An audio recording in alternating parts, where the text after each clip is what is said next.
Oremos. Padre, ayúdanos para en este momento al compartir tu palabra. Tu pueblo sea enseñado, prevenido, fortalecido, consolado.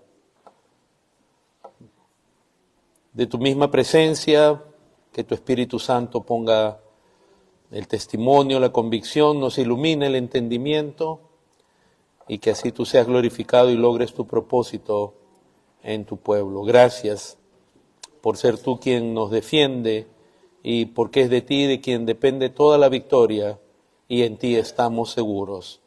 Por Cristo Jesús y por tu gloria te rogamos esto. Amén. Tomen asiento, hermanos.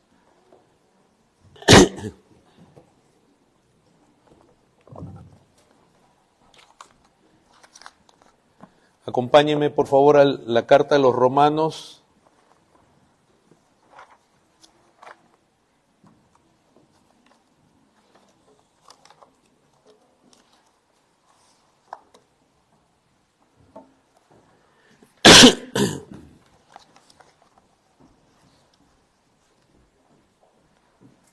Capítulo 13.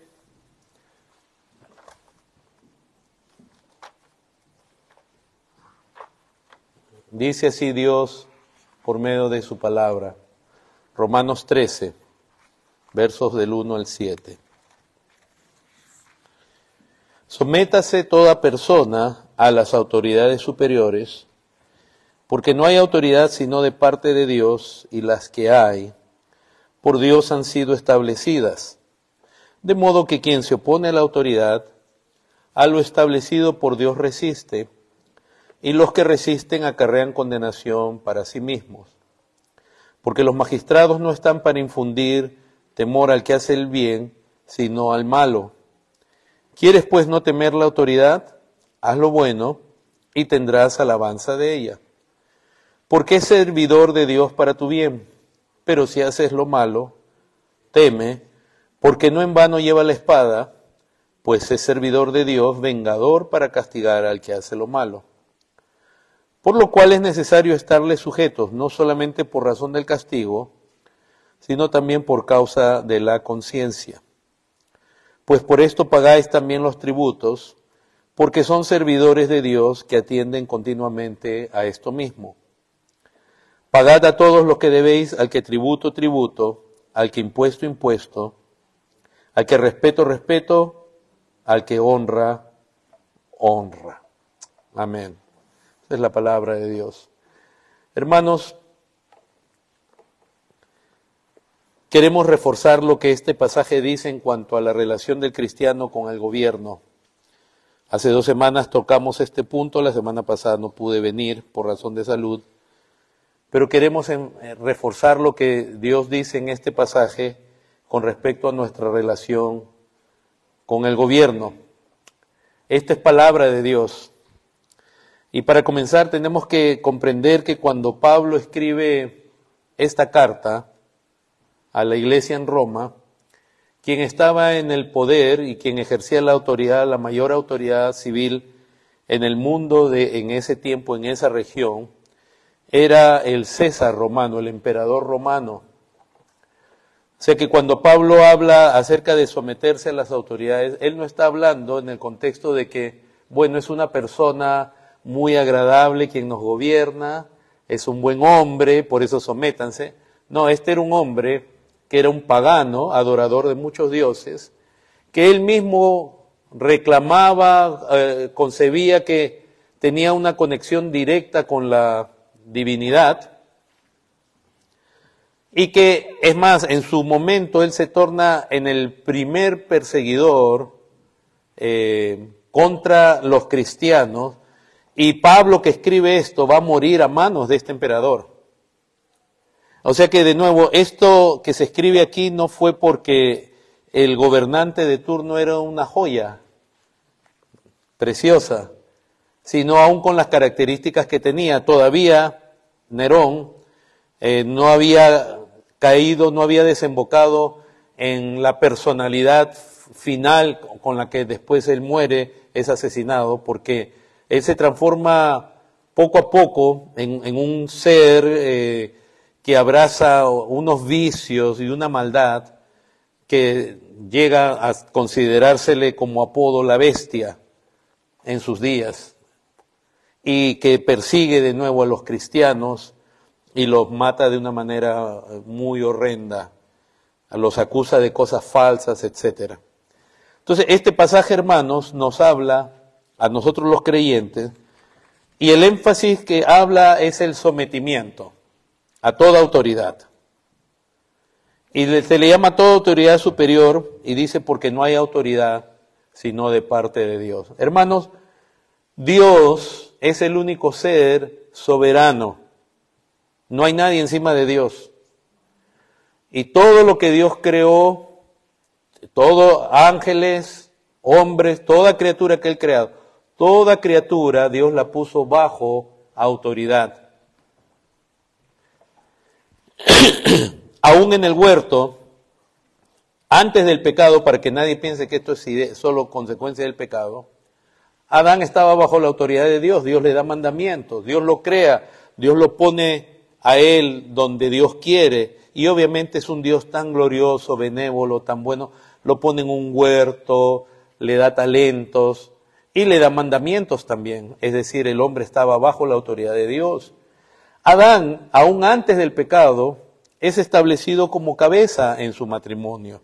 Es después que Dios crea a la mujer, y es por medio de Adán que la mujer recibe las instrucciones que ella lamentablemente no abrazó de la manera que debía abrazar. Y Adán mismo termina rebelándose contra Dios por hacerle caso a su mujer. Entonces, la idea de la autoridad no es una idea ajena a la creación, ni solamente a consecuencia del pecado. Pero después, ya que entra el pecado en la tierra, la autoridad se comienza a ejercer primeramente a través de una estructura social que se llama patriarcado, que es decir, donde los padres de familia ejercían la autoridad sobre sus hijos y sobre sus descendientes. La humanidad se comienza a organizar en familias, digamos así, y ese relato lo tenemos en el libro de Génesis, con los descendientes de Caín, claramente, pero la humanidad comienza a multiplicarse mucho. Y en algún momento de la historia se comienza a hacer no desaparece el patriarcado, pero se comienza a formar una estructura mayor en el mundo que ya podemos nosotros definir como el gobierno civil, donde la autoridad ya no está basada en que alguien es mi abuelo o mi ancestro, sino que ella es una persona aún ajena de mi relación familiar, pero que se le comienza a reconocer autoridad sobre todos. Es decir, se comienza a pasar del patriarcado a otra forma de gobierno donde ya la relación familiar no era la que marcaba solamente la autoridad. El ejemplo de ello lo tenemos en Génesis. En Génesis 10,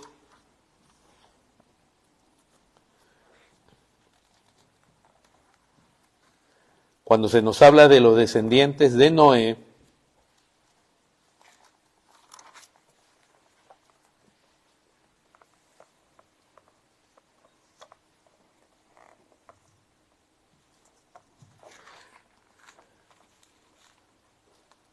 vamos a encontrar un personaje principal que en las Escrituras se menciona como el primer poderoso en la tierra. Verso 8 dice que Cus engendró a Nimrod, quien llegó a ser el primer poderoso en la tierra. Ahora fíjense que nosotros estamos hablando, hermanos, de las regiones de Oriente, de lo que hoy día se conocería como Mesopotamia, para que vean que la Biblia no es un libro de mitos, como algunos le he escuchado lamentablemente. Había una historiadora, un historiador que estaba hablando del mito del diluvio universal. La Biblia no tiene mitos que son invenciones con lecciones morales o lo que sea. Esto es historia. Y fíjense que aún antes de miles de años antes del uso de la arqueología, etcétera, la Biblia nos está diciendo en qué región y quién fue el primer gobernante Y la arqueología comprueba desde hace muchas décadas que sí, la civilización comienzan allá en las zonas de Mesopotamia. Y aquí nos da el nombre de un primer gobernante, Nimrod, el primer poderoso en la tierra. Aquí ya vemos una autoridad civil no basada en la relación patriarcal. Cuando dice en el verso 9, este fue vigoroso cazador delante de Jehová, se nos muestra el carácter de este hombre. Cuando dice que un vigoroso cazador delante de Jehová, no dice que era alguien que cazaba y lo hacía para la gloria de Dios, delante de Dios, como usamos nosotros esa expresión, sino que este era un enemigo de Dios. Era alguien que ponía el rostro contra Dios. Así como nosotros también antes desafiábamos a Dios, ¿se acuerdan cuando no éramos creyentes? Y desafiábamos lo que Dios decía, no, yo voy a hacer lo que yo quiero. Este es un gobernante que cuando dice delante, en este caso habla del rostro, de poner el rostro contra alguien, porque la gente tenía noción de Dios. Y se hizo famoso por eso. Había un dicho que decía, así como Nimrod, vigoroso cazador, delante de Jehová, y fue el comienzo de su reino, Babel, lo cual se narra en el capítulo 11, la torre de Babel. ¿Quién fue el que erigió la torre de Babel? Fíjense, esto es interesante, porque Nimrod, como gobernante, es la primera persona en las Escrituras que va a representar al anticristo. El anticristo, hay varios aspectos de hablar del anticristo o de los anticristos, como dice el apóstol Juan. Y uno de ellos, el anticristo, tiene que ver con una figura política, un gobernante contrario, opuesto a Dios. Y Nimrod era eso, y él, toda la tierra tenía una sola lengua. Y se unen al liderazgo de este hombre para construir una torre que alcanzara el cielo. En la actitud de ellos de desafío contra Dios, Dios lo ve, Dios desciende y los confunde en su lengua. Y ahí nacen los idiomas, que de nuevo no es un mito. Todos los lingüistas modernos, todos, hasta el día de hoy, pueden llegar a la determinación que todos los idiomas que existen en el mundo, por lo menos han encontrado 3 vertientes originales. Imagínense. Ese es algo que la ciencia, cuando se escribió la Biblia, no había la lingüística. Y te está diciendo que Dios confundió todas las lenguas y así cesaron en la obra porque ya no se comprendían. Entonces este Nimrod era una figura como de un anticristo, un gobernante que es desafiante a Dios, como lo son muchos gobernantes de ahora, muy llenos de orgullo, de soberbia, desafiando a Dios y construyendo una civilización que dice vamos a alcanzar el cielo. Nosotros no necesitamos de Dios. Es más, ellos mismos, en el caso de Nimrod, desechan los materiales de la naturaleza que Dios había creado y ellos inventan el ladrillo, inventan otras cosas y con eso ellos quieren llegar hasta el cielo. Esas estructuras existen hasta ahora en Mesopotamia, los llamados zigurats. Ustedes van a ver construcciones de ladrillo que tienen el propósito de la adoración y que muchas han quedado olvidadas y parecen montañas de barro derretido porque el ladrillo se va deshaciendo, pero algunos han podido ser excavadas y ustedes pueden encontrar cuando gusten en el internet las referencias de estos zigurats. Entonces, hermanos, en la humanidad se ha experimentado la situación donde gobernantes, de tiempo en tiempo, aparecen gobernantes que desafían a Dios, que realmente son opuestos, son enemigos de Dios. Pero en la historia el gobierno civil ha venido tomando distintas formas, ¿verdad? Por siglos, en Oriente, estos gobernantes comenzaron a tener la posición de un rey que tenía conexión con la divinidad, con la deidad. Miren, hermano, esto es interesante porque cuando Dios crea al hombre, Dios está en relación con, Dios él mismo está en relación con el hombre y lo pone sobre el mundo, dice, lo pone sobre el huerto para labrar y guardar y sobre la creación toda para ejercer dominio sobre la creación, animales y todos. Y es interesante, si a usted le gusta la arqueología y la historia, y usted estudia acerca de los reyes antiguos, los reyes sumerios, acadios, asirios. En Oriente, todos esos reyes que surgieron en los siglos posteriores a Nimrod, todos tenían la noción de ellos estar en relación con la deidad, y su deber era mantener todo bajo armonía, bajo control. Miren cómo la misma noción del libro de Génesis la trasladan, claro, hombres ya en pecado y ejerciéndola de manera pecaminosa, pero tenían esa idea. Por eso todos ellos claman relación con la divinidad. Algunos de ellos hasta ser divinos. Todo, asirio, igual aún en Egipto, los faraones reclamaban ser hijos de Ra, hijos de la divinidad, y que tenían ellos la función real, la función superior de tener todo bajo control. Y a veces también las mismas guerras entre los pueblos, entonces era una guerra entre sus dioses, cuál dios era superior al otro. Cuando ustedes revisan en la arqueología los escritos en piedra o en arcilla antigüedad, los dibujos, ustedes van a ver reyes antiguos de Mesopotamia. Por ejemplo, hay una figura que es muy llamativa de Asurbanipal, un rey asirio, donde él sale sujetando a un león como si fuera un gatito, y el león parece que le estuviera mordiendo el brazo, pero él lo tiene bien agarrado.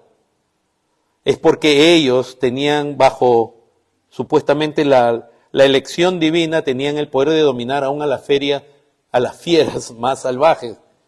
Y esos reyes, una de las cosas que destacaban en todo, aún en Babilonia, si ustedes ven en arqueología, justamente ellos destacaban mucho su afición por el dominio de fieras salvajes, porque todo debía estar bajo ellos.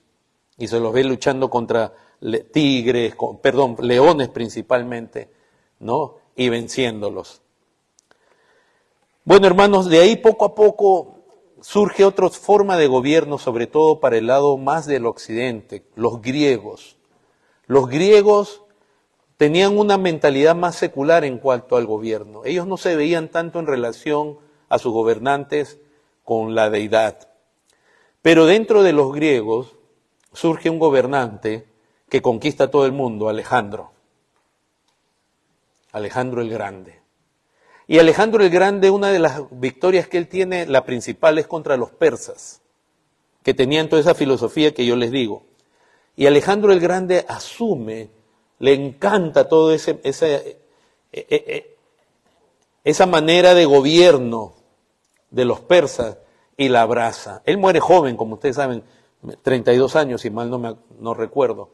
Y de ahí los que toman la estructura del poder, después de él, los generales con los que se dividen el reino, asumen también, les gusta esa noción de ser gobernante en relación con la deidad y que todo esté bajo el dominio de ellos. Para los griegos antiguos, tener a un rey que se proclamara Dios o divino era un absurdo. Y los griegos nunca se postraban ante un rey, pero ahora sí Alejandro hacía que se postren ante él. Nadie podía mirarle directamente a los ojos, todos tenían que humillarse. Y poco a poco eso evoluciona, llega el Imperio Romano, de paso el Imperio Romano llegan los imperios occidentales, y todo lo que vemos en el resto de la historia son monarquías, ya reinos. La única excepción fue Israel. Porque aunque Israel, Dios le dio reyes, si se da cuenta, Dios separó en Israel al rey del sacerdocio. O sea, no había un rey que podía llamarse a sí mismo también cabeza o representante de Dios en términos espirituales.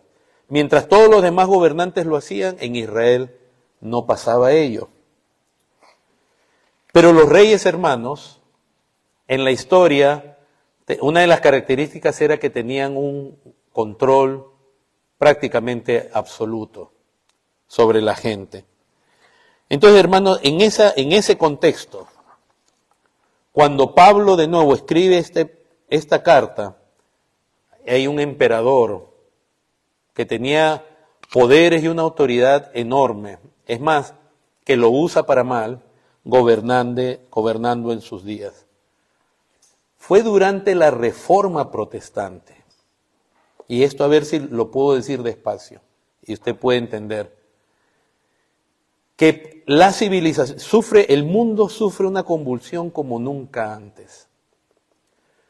Porque fue en la Reforma Protestante que los hombres comenzaron a desafiar la autoridad del rey y de sus autoridades. El principio de la reforma de sola escritura es algo que se dice a cada rato como si fuera cualquier cosa. Pero sola escritura en su esencia implica que nuestra autoridad suprema es Dios, quien se revela a nosotros por las sagradas escrituras. Y ni un gobernante, ni un papa tiene autoridad absoluta sobre nosotros. Eso creó en el mundo, hermanos, un cambio tremendo. Ustedes recordarán, Martín Lutero, en esa convicción de sola escritura, él fue confrontado en la dieta de Worms frente al emperador más grande que había en Occidente en ese tiempo, que era Carlos V o Carlos I de España. Y ahí él estaba siendo conminado por el emperador del imperio y a nombre del Papa, que era la autoridad espiritual más grande que había en el mundo, a que se retractara de lo que él decía. Y él se negó, él tuvo temor, él pidió un día más para pensar en ello. Se le concedió un día más, pero ya cuando llegó la hora de dar su respuesta final, si él revocaba, o sea, si él se negaba sus escritos, él dijo, no puedo. Su conciencia era cautiva de la palabra de Dios. Y dijo, por lo tanto, no puedo ni quiero retractarme. Fue un desafío tremendo para el rey, la autoridad más absoluta que había, que en ese momento le decía, retráctate de tu fe. Y él dijo, no. Pero Dios había preparado el mundo de tal manera que él no fue el único. Ya aún de los príncipes electores que habían puesto en el poder a Carlos V, como en las distintas naciones de Europa, mucha gente ya veía inapropiadamente la autoridad como la ejercían tanto los monarcas como el Papa. Y entonces es en la Reforma Protestante donde hay un cambio y donde unos aprovechan, hermanos, para irse obviamente a una forma de resistencia contra el gobierno sin Dios, pero otros resisten en base a lo que Dios dice. ¿Qué estamos tratando de decir, hermanos? Que hoy día la palabra de Dios nos dice, sométase a toda autoridad. Pero como nosotros la entendemos, es que ese sometimiento a la autoridad no es absoluto ni es incondicional, sino que el sometimiento del cristiano está primeramente a Dios, quien es el gobernante supremo y absoluto, y que nos rige, gobierna, Cristo en nuestra cabeza, y nos gobierna por medio de su palabra. Y entonces nuestro sometimiento a la autoridad está basado en que la autoridad no nos ordene a pecar, o mejor dicho, a hacer algo contra la autoridad suprema que es Dios. O también cuando la autoridad nos dice, no hagas lo que Dios dice, nos manda a hacer. Todo eso que empieza en la Reforma, hermanos, en el puritanismo inglés, se va acrecentando, se va aclarando. Recuerden, el movimiento puritano, que eran los creyentes reformados en Inglaterra, ellos sufren persecuciones de varios reyes. Primeramente con Enrique VIII, ellos comienzan a ganar un poco de vía libre, digamos, en la sociedad, porque Enrique VIII se pelea con la Iglesia Católica. Pero cuando muere Enrique VIII viene su hija María, conocida como María Sangrienta, católica hasta el hueso, y comienza a perseguir a los cristianos y mata a muchos, los tortura. Y luego viene Elizabeth, y con Elizabeth hay una especie de tregua, porque ella era supuestamente era protestante, pero ella también quería como gobernante llegar a un arreglo medio entre protestantes y católicos. Al final nadie estaba feliz. Y en los reyes sucesivos que vienen después, como Carlos I, etcétera, hubieron quienes persiguieron a los cristianos. Ustedes conocen mucho la historia de un creyente, el escritor del libro El progreso del peregrino, Juan Bunyan, o John Bunyan. Él era un cristiano, él era un puritano, al cual el gobierno, porque él no se quería someter al acta de conformidad del gobierno, el gobierno le dice, tú no puedes predicar. Y él dice, a mí Cristo me manda a predicar. Hermanos, ese hombre sufrió cárcel injustamente y su familia pasó unas penurias horribles. Porque él no se sometió al gobierno en dejar de hacer lo que su gobernante supremo le mandaba, que era predicar la palabra de Dios. A él lo metían a la cárcel por predicar la palabra de Dios. Y me parece que, no sé si fueron 8 o 10 años, pero su familia en abandono, hermanos, en sufrimiento tremendo, extremo. Alguno diría, pero Juan, ¿por qué? Ya pues deja de predicar, piensa en tu familia, en esto. Pero esos eran otros creyentes, los creyentes que vemos en el Nuevo Testamento. Como creyentes en la historia, eran otra madera de creyentes de muchos de los que hay hoy día llamándose cristianos. Ellos eran cristianos que tenían en claro quién era su Señor. Ahora, cuando la Biblia nos llama a someternos y nos dice no solo porque nos pueden castigar, sino por causa de la conciencia, o sea, es para dar testimonio, hacerlo bien. Y un gobernante, hermanos, puede ser no de nuestro agrado, puede ser insoportable, puede tener maneras y ademanes que no nos gustan. Y el creyente con agrado tiene que someterse. El límite del sometimiento es la desobediencia, pasiva o activa, contra Dios. Pero nosotros, por ejemplo, de pronto no nos gusta su política económica. No importa, sométete y paga tus impuestos. No nos gusta que esté empezando una guerra aquí, una guerra allá. Tú sométete. No nos gusta que se ha casado y divorciado varias veces. No me gusta esa clase de hombre. Sus palabras, no me gusta cómo habla, cómo se viste, lo que sea. Tú sométete. Puede ser, hermanos, que nos toque vivir un gobierno a los creyentes desagradable. Y no por eso el creyente tiene que rebelarse. Tiene que someterse. Pero el límite está, de nuevo, en que a ningún gobierno uno se somete por encima del gobernante supremo que es Cristo Jesús. En otras palabras, hermanos, el cristianismo contemporáneo está viviendo una forma de idolatría muy sutil,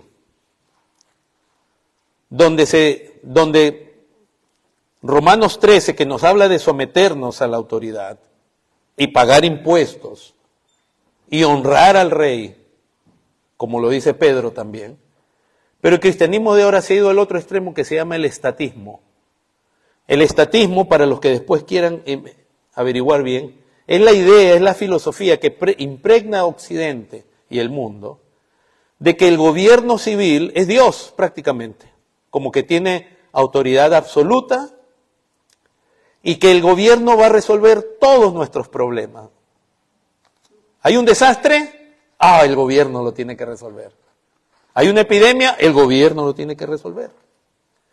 Está mal la economía, el gobierno lo va a resolver. No nos damos cuenta que sin querer, sin ser la intención, hemos hecho del gobierno y de los gobernantes un ídolo, atribuyéndole capacidades que ellos no tienen. ¿De quién viene la salud y la enfermedad? ¿De quién? No viene de demócratas ni de republicanos, ni del PAN, ni del PRI, ni del el que sea. Viene de Dios, de Él viene la prosperidad para una nación. Por eso la gente ahora, en vez de volcar, aún la gente común, no solo los creyentes, creen que su solución es cambiar de gobierno. Y no se vuelven a Dios, al Dios que da la lluvia para que haya siembra y haya cosecha y haya alimento. Al Dios que tiene control sobre los desastres, sobre todas las cosas.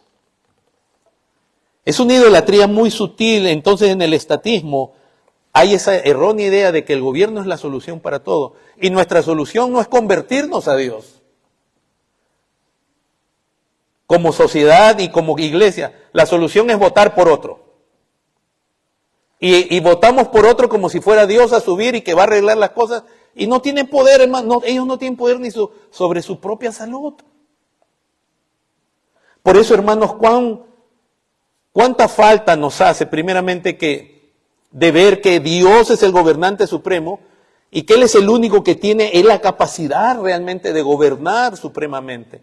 Y por eso Dios, cuando delega la autoridad, porque dice ahí en Romanos que toda autoridad ha sido puesta por Dios, es una autoridad delegada y puesta con límites. Hermanos, el tema del gobierno civil, el creyente y el gobierno civil es muy importante. Porque a veces en la iglesia también vivimos otro error, espiritualizamos todo tanto y no nos damos cuenta que somos parte, vivimos en un gobierno y bajo gobernantes. Y es ahí donde Dios nos ha llamado a vivir, a ejercer nuestra fe y a glorificar a Dios bajo esos gobernantes, sea quien sea.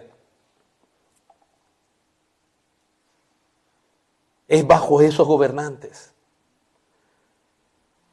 Hay a veces, aún leemos la Biblia y la espiritualizamos tanto que nos desconectamos de lo que tiene que ver con el gobierno. Por ejemplo, en la Escritura, hermanos, aún cuando hablamos de un creyente solo como Abraham, Abraham un día descendió a Egipto y ahí había un faraón. Y el faraón tomó a su mujer creyendo que no estaba casado con ella y casi peca. Y Dios mismo le sale al faraón y le dice, esa mujer tiene marido. Pero ahí había gobernantes.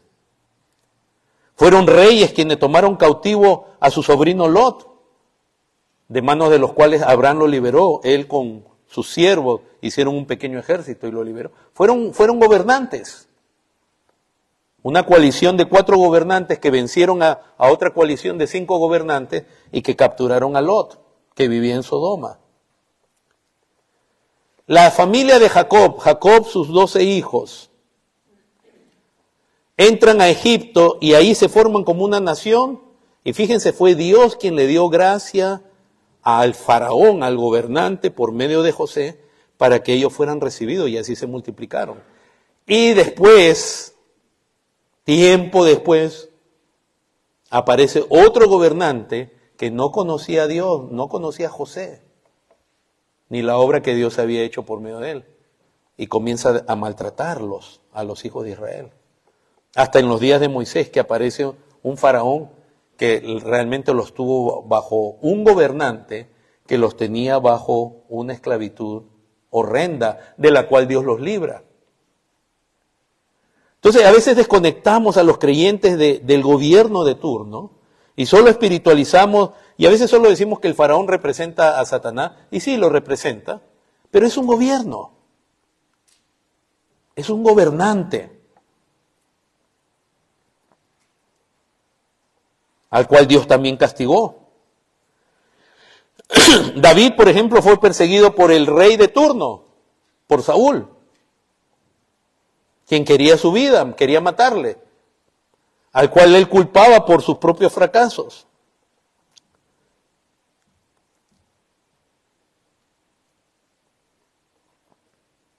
Dios usó a un gobernante, al rey asirio, para castigar al pueblo de Israel, las 10 tribus del norte.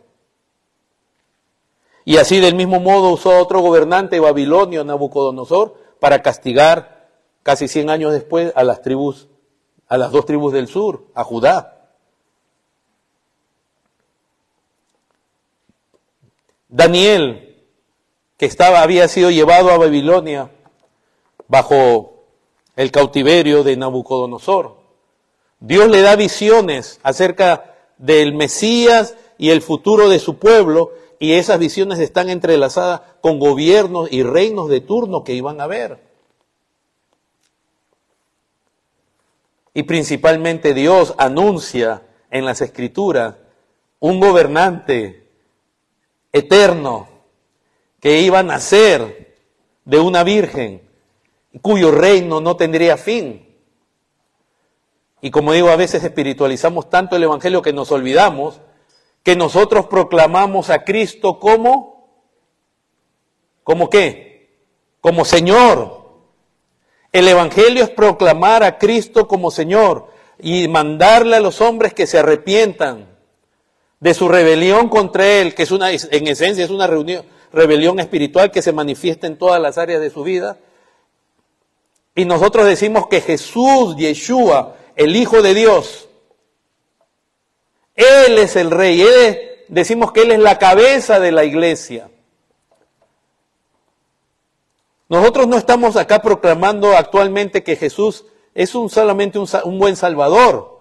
Él es el Rey. Si uno confiesa que a Jesús como Señor y cree en su corazón que Dios le levantó de los muertos, es decir, cree en la obra expiatoria de este gran Rey, será salvo. Cuando vinieron los sabios de Oriente dijeron, ¿dónde está el Rey de los judíos que ha nacido? Entonces, hermanos, la iglesia tiene que despertar a la realidad que nuestro Señor es Rey, es gobernante de este mundo. No es que va a ser, Él es. Todo le pertenece a Él, este mundo es de Él. Y aunque nosotros nos sometemos a las autoridades de turno, con agrado, con sumisión y damos buen ejemplo, nosotros actualmente tenemos un Rey que está por sobre todos ellos, Cristo, a quien se le llama Rey de Reyes y Señor de Señores. Sobre los presidentes y sobre todos los que hay. Todos ellos son como nada, las naciones, los reyes, son como nada en las manos de Dios. Nosotros no le tenemos temor a los gobernantes humanos. Oramos por ellos, por su salvación y para que tengan sensatez y tengamos tiempos de refrigerio, donde el Evangelio pueda ser predicado. Pero hermanos, muchas veces en la historia, los gobernantes se han vuelto en contra de aquel mismo que les da la autoridad, aunque ellos no lo conozcan. Toda autoridad, hermano, civil que existe, viene de Dios. Hablamos de presidentes, puede ser los reyes que todavía existen, que la mayoría tienen su reino, ya no es como antes absoluto, excepto algunos reinados en Oriente, que tienen otros nombres como sultán, etcétera. Alcaldes, congresistas, ministros o secretarios, como se le llama. ¿Qué tal la policía? Por eso el creyente, cuando un policía le para, el creyente tiene que mostrar el mejor respeto y mejor conducta. Las dos últimas veces que he tenido yo una situación que resolver con algún policía de tránsito, etcétera, uno era un muchachito, jovencito. No un niño, pero era un joven. Igual, él se merece todo el respeto por ser policía, la manera que se le habla. La otra fue una dama, también jovencita, igual. Porque solo los creyentes podemos aprender y practicar lo que aquí se nos manda, el sometimiento. No dice, no esperes a que te sometan. Pero en la cultura que vivimos, hermanos, se menosprecia todo eso, no esperamos otra cosa. Hasta pasan con orgullo videos la gente de cuando se ponen respondones con la policía, se ponen de tú a tú con la policía, y lo peor que está pasando, y que vamos a entrar en más detalles, lo mencionamos la vez pasada, es que las autoridades ahora, en vez de cumplir su función, particularmente la que se dice en Romanos, porque la función del gobierno civil está en todas las escrituras, Antiguo y Nuevo Testamento, pero la función que se enfatiza en Romanos 13, que es la de castigar al malo y promover el bien, las autoridades de ahora que tenemos impías, muchas de ellas, lo que hacen es más bien recompensan o dejan sin castigo al malo y al que hace lo bueno lo castigan. Entonces ahora hasta los policías tienen miedo. Vi un video de un tipo parado estacionado frente a una bomba de agua para incendios. en una zona que decía no prohibido, y viene el policía y se pone de tú a tú, y ellos ya saben, porque eso se inculca, de que por el color de su raza, si el policía se pone bravo con él, después tenemos marchas y protestas, es que era de ese color, y entonces y está violando la ley, y no le da la gana, y se ríe y se burla. Entonces el respeto a la autoridad, pero no hay como los creyentes, y creo que fue Justino Mártir, el mismo que hablaba de, cuando él se dirigió a la autoridad, él decía de los creyentes que no hay mejores ciudadanos que los cristianos. A pesar que nuestro sometimiento no es incondicional, pero nosotros no andamos respondiendo, ni desobedeciendo. Nosotros nos sometemos a la autoridad, a menos que nos mande a desobedecer a Dios, ahí sí no podemos. Y eso pasa en todo nivel, aún en la familia, un hijo o una esposa, si el esposo le dice, haz algo y es pecado, la esposa con todo el dolor de su corazón le tiene que decir que no puedo. Entonces, hermanos, ahora, ¿cómo entender que Dios ha puesto las autoridades? Porque de pronto miramos a una autoridad y decimos, este hombre es un perverso. Este hombre apoya el homosexualismo, apoya el aborto, que es lo peor que puede hacer un gobernante y una nación, es apoyar la muerte, sobre todo de inocentes, que son los niños. En la mañana en la escuela dominical hablábamos de los cananeos. La razón principal porque ellos fueron de abominación a Dios y Dios le mandó a Israel que los erradicara de la tierra, es porque ellos practicaban el sacrificio de niños. Y este país lo viene practicando ya más de 50 años. ¿Qué creen? ¿Ustedes creen que, hermanos, esto que vivimos es de cristal? Ustedes dicen, oh, qué gran nación. Es lo que en la misma Biblia muchos gobernantes dijeron, qué gran imperio he hecho, o se decía de ellos, qué gran nación, hermanos, y para Dios no toma nada traérsela abajo. Pero ahora tenemos gobernantes impíos. Recuerden que en los requisitos para ser gobernante, porque este es el gobierno de Dios a través de hombres, muchos de ellos ni lo conocen, muchos son de otras religiones, muchos no saben de esto. Pero Dios decidió que aún los hombres pecadores estén bajo autoridad. Y en las formas de gobierno distintas que hay, monarquía, democracia, Dios está gobernando. Y Dios inclina el corazón de los gobernantes a donde Él quiere. El corazón de los reyes está en la mano de Dios. Así es, hermanos.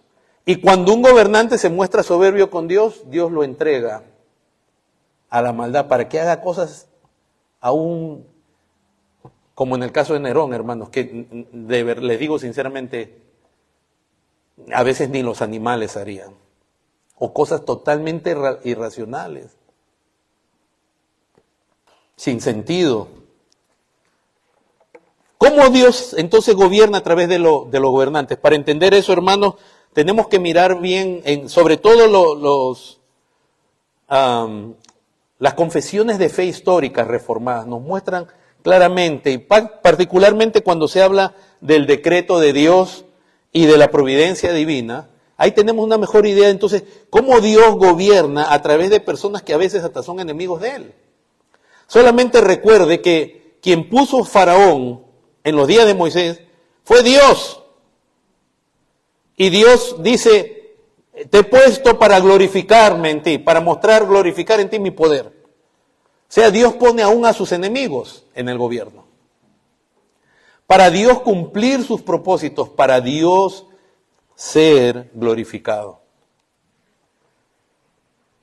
Cuando se habla del decreto de Dios en la Confesión Bautista de Londres de 1689, se dice, Dios ha decretado en sí mismo todas las cosas, todo lo que sucede. Hermanos, todo lo que está pasando en la humanidad no es accidente, no es casualidad. Todo Dios lo ha determinado y va a cumplir el propósito de Dios. La historia de la humanidad es la historia de Dios obrando, es la historia del plan redentor y de su soberanía.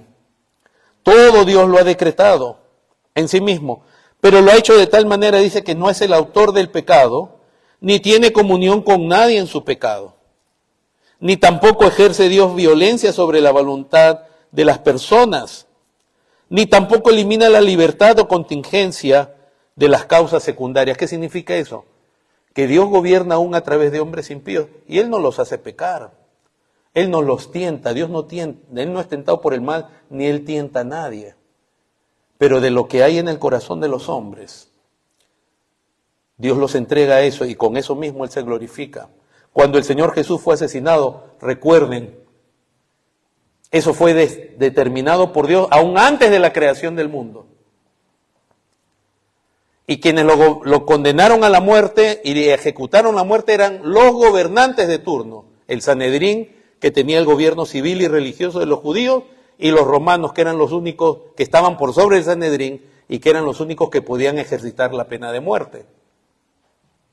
Pero todo eso fue determinado por Dios, pero Dios no le dijo a Pilato, ni hizo que Pilato se lavara las manos. Es como un misterio, cómo la voluntad de Dios obra con nuestra voluntad y la voluntad de los hombres, sin hacer violencia a nuestra voluntad, sin quitarnos nuestra libertad de elegir, sin chantajearnos, pero Dios, porque la voluntad de Dios es suprema sobre todo. La muerte de Cristo no fue accidental, ya se sabía. Fue profetizada. Y fueron gobernantes los que le pusieron mano al propio Señor de gloria.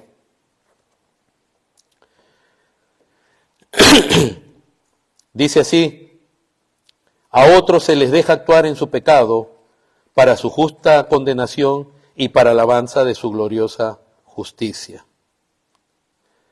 Dios, el buen creador de todas las cosas, en su poder y sabiduría infinitos, sostiene, dirige y dispone y gobierna todas las criaturas y todas las cosas. Por su providencia.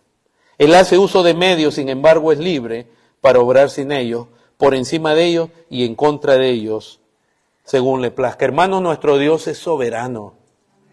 Y los gobernantes debieran entender eso, por eso debemos orar por la salvación, como se nos dice en 1 Timoteo capítulo 2, de los que están en eminencia. Que puedan de ellos Dios salvar. A veces lo vemos difícil, imposible, pero debemos recordar que salvarnos a nosotros también era algo imposible y que solo para Dios era posible. Y hace bien un gobernante cuando, aun si no es creyente verdadero, se reconoce y se humilla ante Dios, como fue el caso de Nabucodonosor. Pero Nabucodonosor, él fue el líder del imperio quizás el más grande de Oriente. Hay una discusión si fue el de él o el de Asurbanipal, etcétera. Pero era un imperio glorioso el que él tenía. Y se estaba pavoneando ahí, como se nos narra en el libro de Daniel, y todo lo que él había hecho con sus manos, y en ese momento Dios entrega su mente a que se comporte como un animal, lo entrega a su estado natural.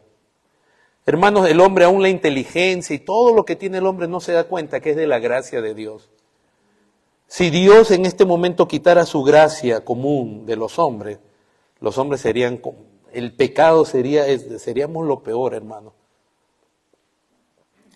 Y fue después del tiempo que Dios determinó que le fue devuelta la conciencia, y entonces Nabucodonosor dice, y alabé a Dios. Y entonces no hay Dios como él. Y él no era un gobernante creyente, pero en algún momento, por la gracia de Dios, pudo reconocer. Ciro fue el primer emperador de los persas, Ciro el Grande, o Ciro I. Y él también, Dios despertó su espíritu y fue a través de él quien él quiso hacer la voluntad de Dios, permitiendo que los judíos volvieran a Jerusalén a reconstruir la ciudad y el templo.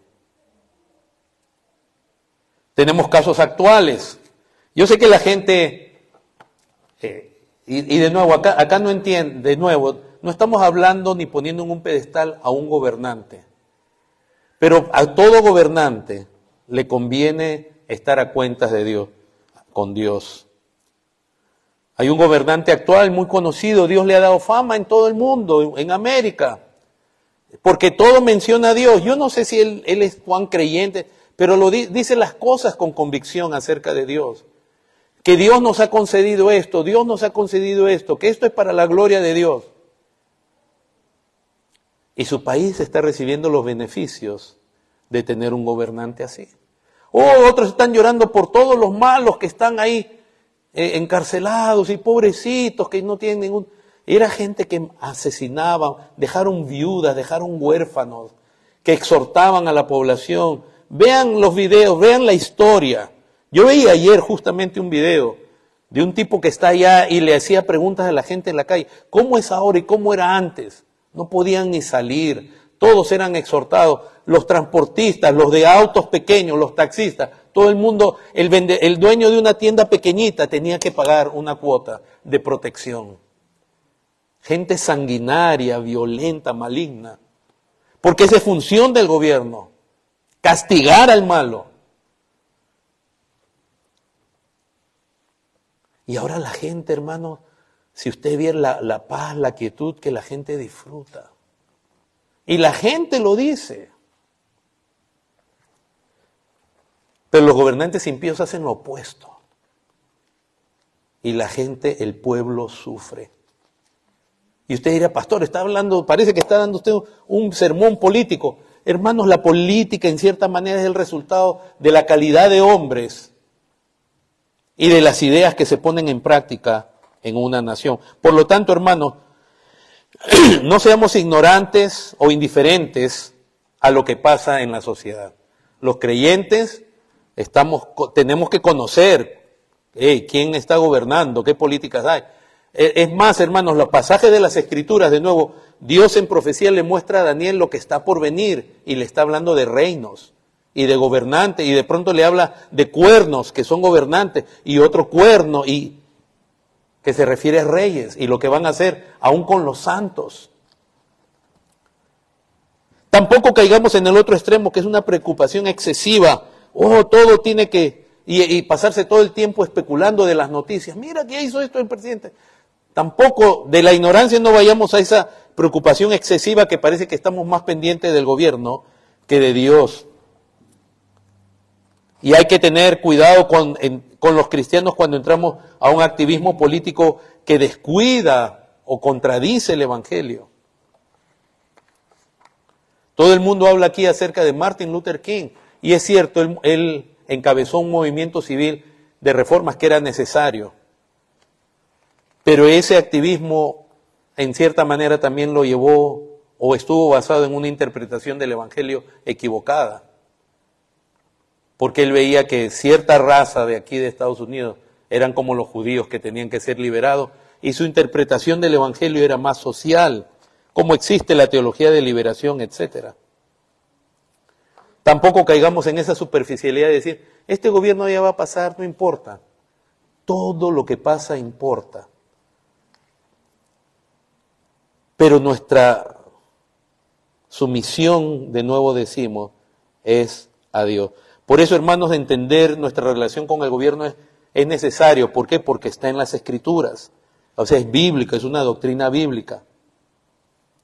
Es nuestra manera de agradar a Dios. Ya hemos dicho que todo el pasaje del capítulo 13 es consecuencia o continuación del capítulo 12, donde se nos llama a presentar nuestros cuerpos en sacrificio vivo, a comprobar la buena voluntad de Dios.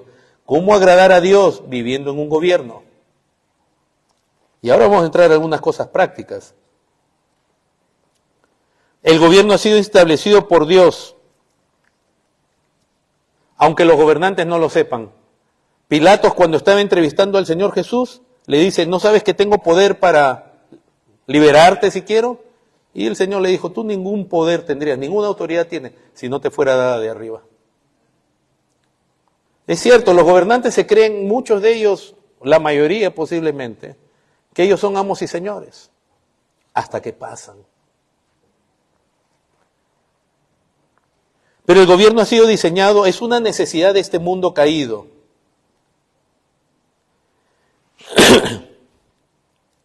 Y la autoridad desde el punto de vista es servidor de Dios. Por eso en Romanos se usa la palabra diáconos, como el diácono de la iglesia. Es un servidor, está sirviendo a Dios. Y lo está haciendo como o voluntariamente o como un enemigo. Porque Faraón también fue servidor, fue útil a Dios en sus propósitos, pero como un enemigo y sufrió las consecuencias. Pues lo mejor es que un gobernante realmente busque a Dios. Honre a Dios. Dicen en Primera de Pedro, capítulo 3,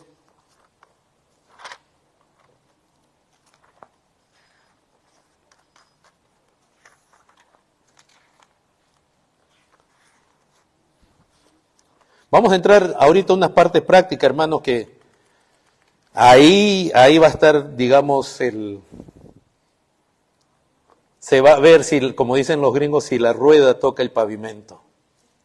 Pues estamos volando ahorita en doctrina y diciendo, sí, qué bonito, pero ahora nos toca a nosotros. Nosotros somos la generación presente que vive bajo un gobierno con ciertas características. ¿Cuál es nuestro deber entonces como cristianos? ¿Qué debemos hacer?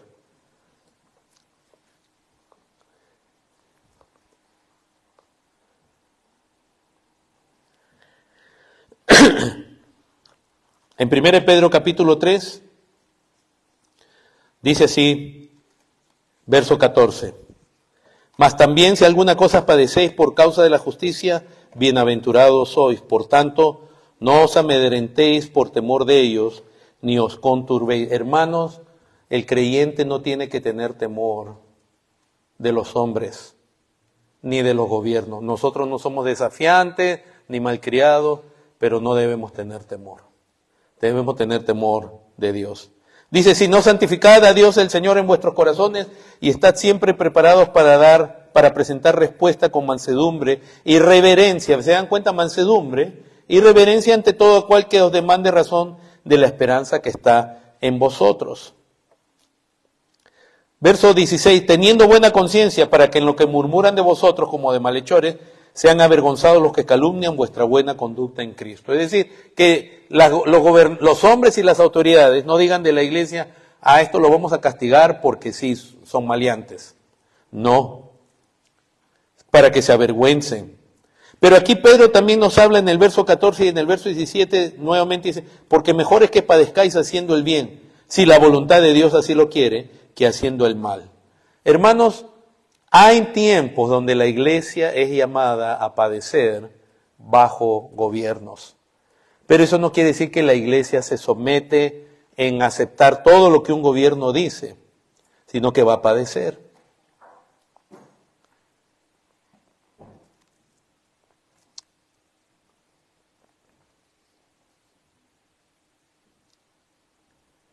Y lo que debemos es estar preparados para dar defensa de nuestra fe, para decir qué es lo que creemos, por qué creemos en Cristo, qué es el Evangelio, por qué hacemos lo que hacemos.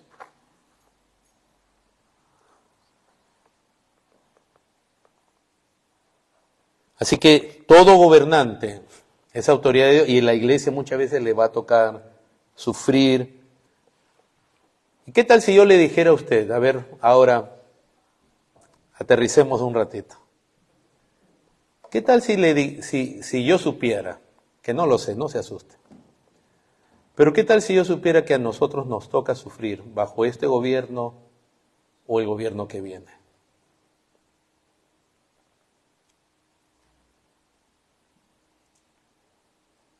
¿Estaríamos dispuestos a sufrir por causa de Cristo?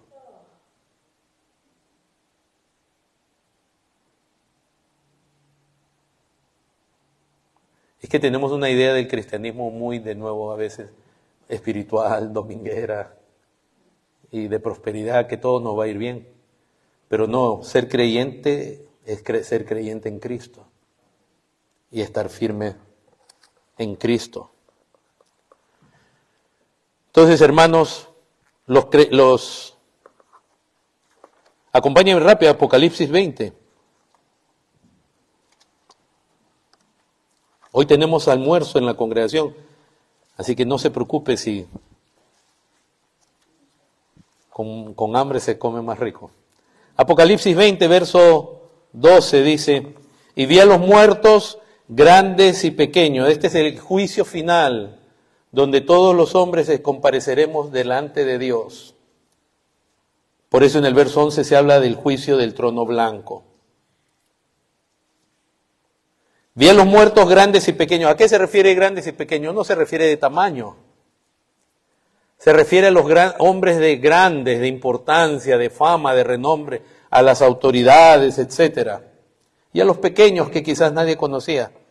De pie ante Dios, los libros fueron abiertos y otro libro fue abierto, el cual es el libro de la vida, y fueron juzgados los muertos por las cosas que estaban escritas en los libros, según sus obras. Verso 15, y el que no se halló inscrito en el libro de la vida fue lanzado al lago de fuego. Los gobernantes debieran estar temblando, porque un día le van a dar cuentas a Dios, al gobernante supremo, así como todo hombre. Y ay de ellos, el castigo de ellos va a ser peor que el de otros pecadores.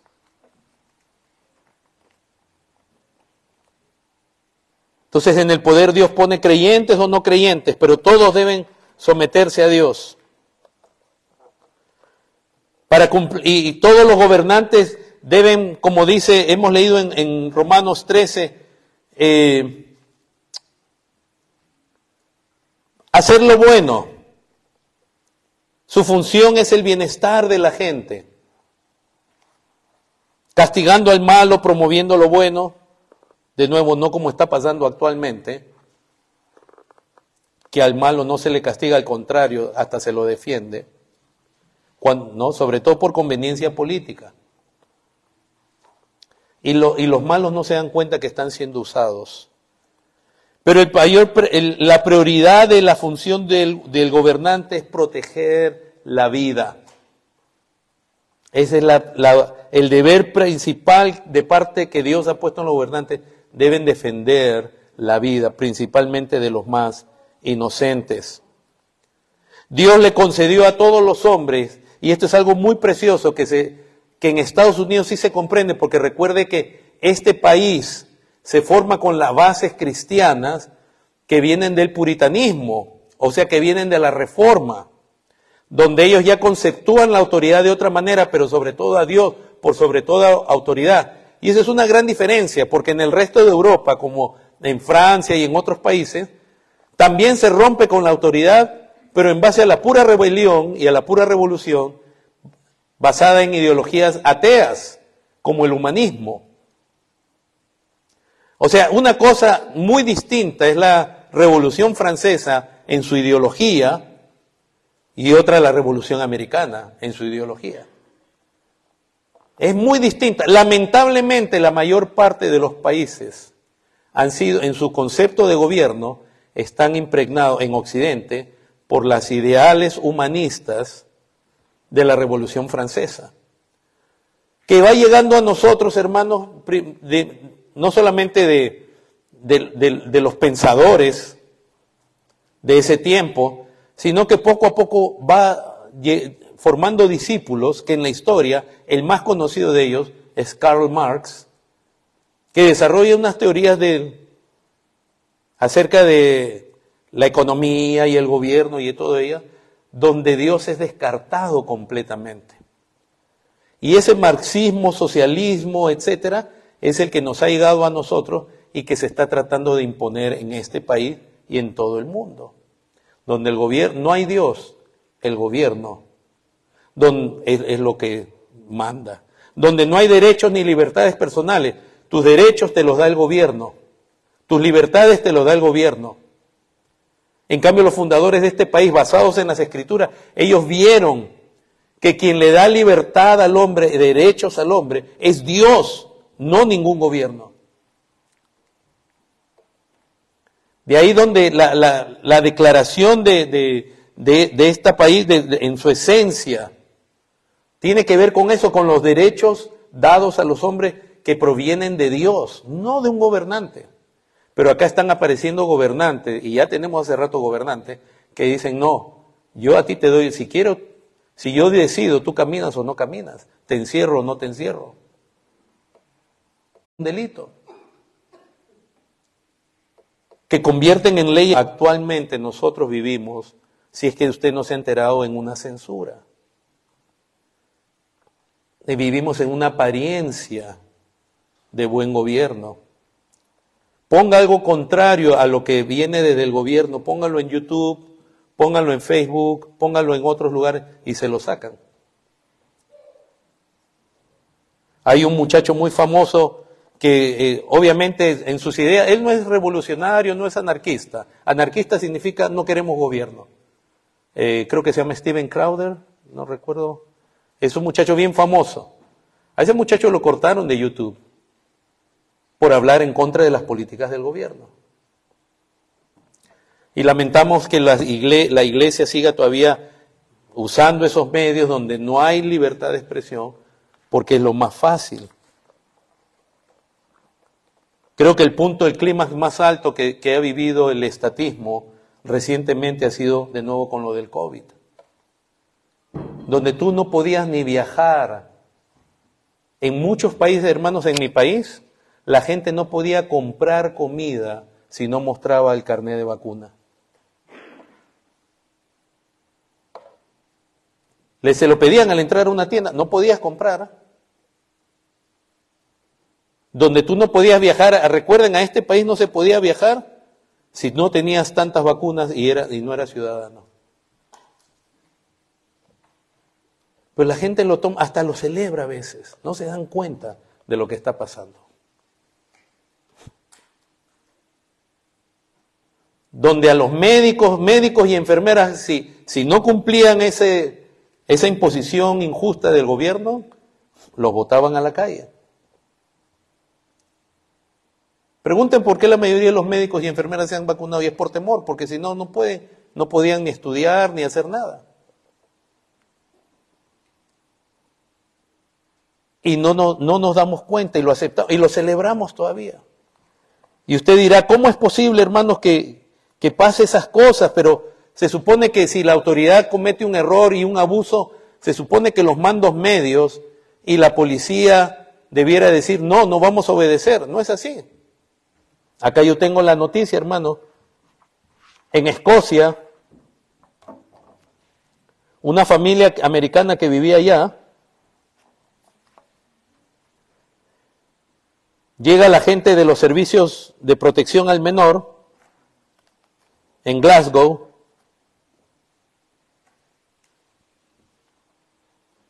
y le quitan la potestad sobre su hijo, porque ellos no estaban de acuerdo con la transición que supuestamente la ideología de género dice que un niño puede tener. Y se lo quitan, y es la autoridad. ¿Cómo la autoridad? Se supone que debiera decirle a la autoridad, oiga usted, eso de la ideología de género es contra Dios, es un absurdo, es una tontería de la más grande. Y la policía debiera hacer como hizo correctamente en el caso en California, por ejemplo, cuando en la iglesia, en Grace Community Church, ellos decidieron, cuando salió lo del COVID, ellos pararon por 2 o 3 semanas, porque es verdad, a todos nos decían que era un virus que mirando nomás ya matabas a otra persona.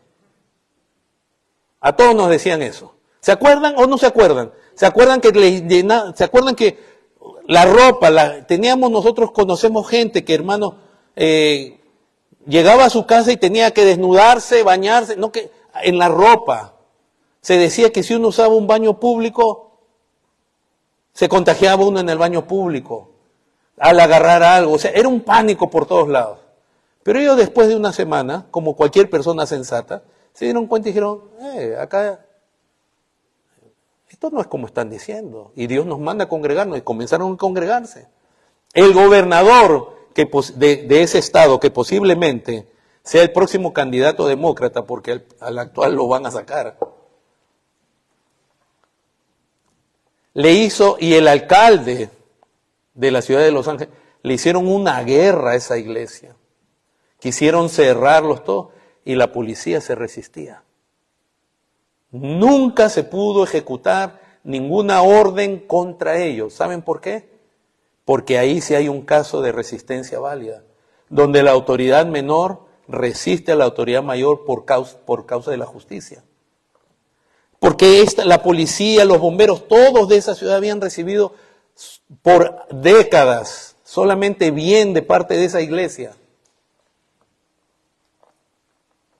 Esa iglesia había sido generosa, honraba, los policías tenían ahí eventos.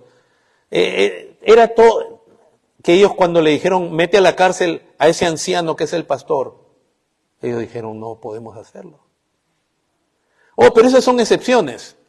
Normalmente la autoridad, lamentablemente, la autoridad inferior se somete también a la autoridad.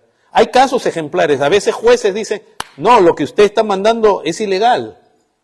Pero muchos jueces también tienen temor. En la mayoría de los casos, hermanos, las autoridades, si se dan cuenta, los gobernantes mandan órdenes y ellos no la ejecutan. La ejecutan policía, la ejecutan agencias, etcétera. Y usted dice, pero ¿cómo? ¿Cómo este policía si es el hijo de alguien, es papá de alguien? ¿Cómo puede obedecer una orden tan absurda, tan maligna? Y perder la sensibilidad. Hermano, en mi país fue horrible, no podía salir de la puerta de tu casa. Pero a la vez es un absurdo, ¿verdad? Porque sí permitían que te lleven comida a la casa.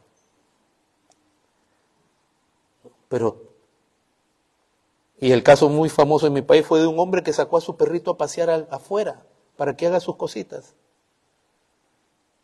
Y la policía lo ve. Está en la puerta de su casa cruzando la calle, ahí donde hay un parque, y la policía le cae encima. Y él dice, yo vivo aquí, perdonen, ya no lo vuelvo a... Y la policía todo, no, le cae encima. ¿Por qué, hermanos? Porque tenemos que entender que el día, y esto, a ver, yo estoy terminando.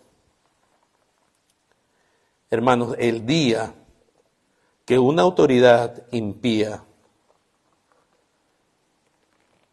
comience a ejercer de esa manera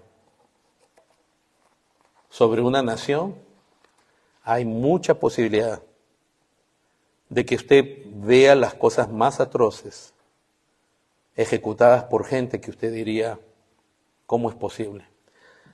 Un ejemplo, y así estamos terminando, cerrando. Cuando Hitler subió al poder en Alemania, ya la gente sabía, porque él había escrito un libro que se llamaba Mi lucha, Mein Kampf. Y en su lucha él decía, señalaba a qué apuntaba. Y él venía proclamando que los judíos eran un problema. Todos ustedes saben que fue a través de su gobierno que se mataron de manera cruel, sanguinaria, brutal, malévola. O sea, es una cosa difícil de ver. Si por lo menos lo vean en películas, hermanos. Como La lista de Schindler y tanto otras. Ayer mismo en la casa vimos una. Niños con recién nacidos eran metidos en vagones para animales, hermanos, en viajes a veces de días. Usted lee las historias, seres humanos haciéndole esas cosas a seres humanos. No tenían baño, nada. Esos vagones no tenían ventanas, hermanos, y eran llevados a campos de concentración, a un trato horrible. ¿Cómo pasó eso? Que un gobernante así, desquiciado, poseído, completamente imbuido, no solamente, vamos a decir, de demonios. Tiene que usted estar consciente que Hitler estaba formado, su mente estaba impregnada de humanismo, particularmente de lo que es la teoría de la evolución. Él creía en las razas superiores. Él creía que había razas que su destino era dominar a otras, que habían razas inferiores que debían desaparecer. ¿Y de dónde viene todo eso? ¿De dónde viene todo eso del evolucionismo?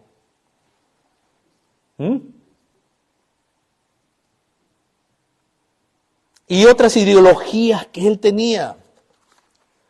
El evolucionismo se enseña en nuestras escuelas después que han muerto decenas, cientos de millones de personas. Bajo la mano de líderes impregnados de marxismo y de evolucionismo. Y eso se sigue enseñando y se celebra. Pero el punto era esto. ¿Y cómo Hitler llegó a hacer eso? Cuando usted ve en la historia, y películas lo representan muy bien, de pronto Hitler comienza a decir que se deben marcar las propiedades de los judíos. Hermanos, los judíos eran alemanes. Es como que usted y yo seamos vecinos del mismo barrio y simplemente yo sepa que usted es de México, ¿no? Y entonces comenzaron a marcarlos, comenzaron a prohibir que no les compren, les comenzaron a romper los negocios. ¿Y saben qué hacía el resto de las personas, de los alemanes? Lo primero que pasa es la indiferencia.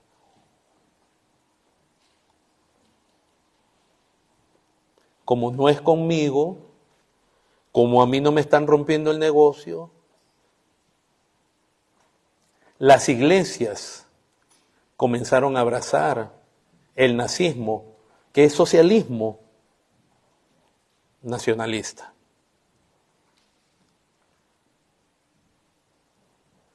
¿No creen ustedes que los alemanes comenzaron a ver cuando se llevaban a los judíos? Se los llevaban presos a sus vecinos, con los cuales sus hijos habían jugado. Pero todos, no solamente comenzaron a tener indiferencia y temor, no opinaban,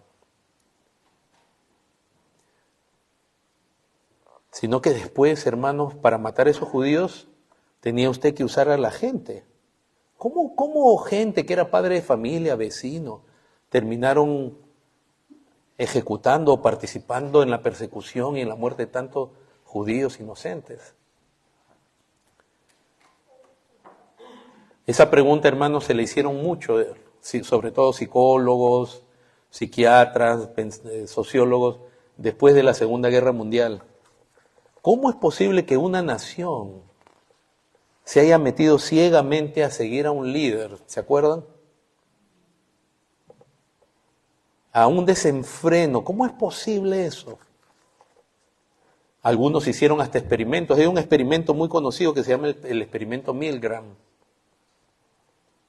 donde un psicólogo hace un experimento y pone a unos tipos, todo es preparado, pero ustedes lo pueden encontrar en el internet, hay videos antiguos de los 1950, donde a gente bajo la autoridad se les manda que hagan preguntas y si la persona respondía mal, se le aumentaba el electroshock, se le daba golpes eléctricos más y más altos. La persona era un actor, pero gritaba como si le doliera. Pero entonces la pregunta es, ¿por qué la persona sigue torturando a otras? Pidieron por el periódico gente, voluntarios, para pagarles algo,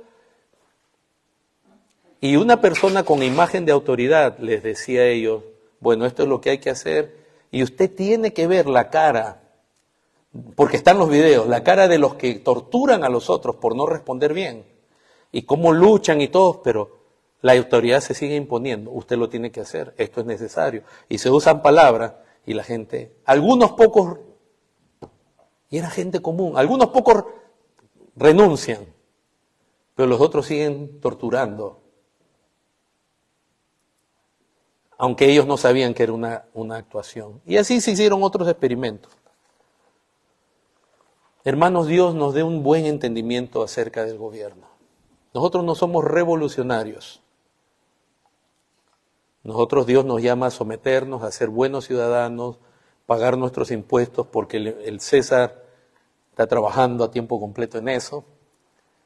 Pero no nos olvidemos que entre los gobernantes, ya en las mismas escrituras, como Nimrod, ha habido varios anticristos. Ha habido varios gobernantes que han tenido un desafío contra Dios, y ni qué decir, el Salmo 2 lo expresa mucho más.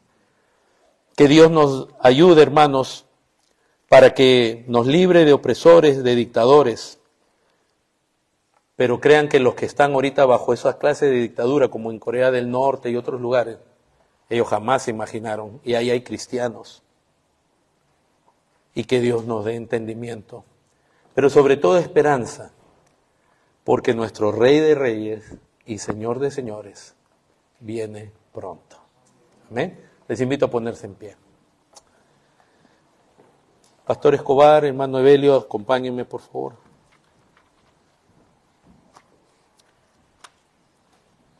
Lo que vamos a hacer a continuación nos recuerda el sacrificio hecho por nuestro Rey